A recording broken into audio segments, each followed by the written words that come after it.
মাননীয় স্পিকার, একজন ভুক্তভোগী নারী অভিযোগ করেছে ওনাকে ধর্ষণ করা হয়েছে শাপলা ভোট দেওয়ার কারণে। সার্কেল এসপি 1 ঘন্টার মধ্যে বলেছে এই ধরনের কোনো ঘটনা ঘটে নাই। আজকে 42 দিন পার হয়েছে, এখনো ডিএনএ রিপোর্ট আসে নাই।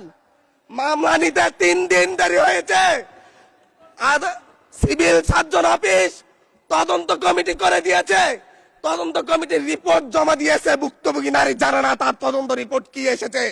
এই ভয়াবহ পরিবেশ তৈরি কারা করছে? আমার মনে হয় স্বরাষ্ট্রমন্ত্রী আইনের ব্যাখ্যা না দিয়ে, আইনমন্ত্রী আইনের ব্যাখ্যা দিবেন, স্বরাষ্ট্রমন্ত্রীর এসবে মনোযোগ দেওয়া দরকার। স্বরাষ্ট্রমন্ত্রীর মনোযোগ দেওয়া দরকার। সারা দেশে কোথায় কোথায় সন্ত্রাসীরা রয়েছে সেই সকল সন্ত্রাসীদের তালিকা করে তাদেরকে বিচারের ব্যবস্থা করা দরকার। স্বরাষ্ট্রমন্ত্রীর উচিত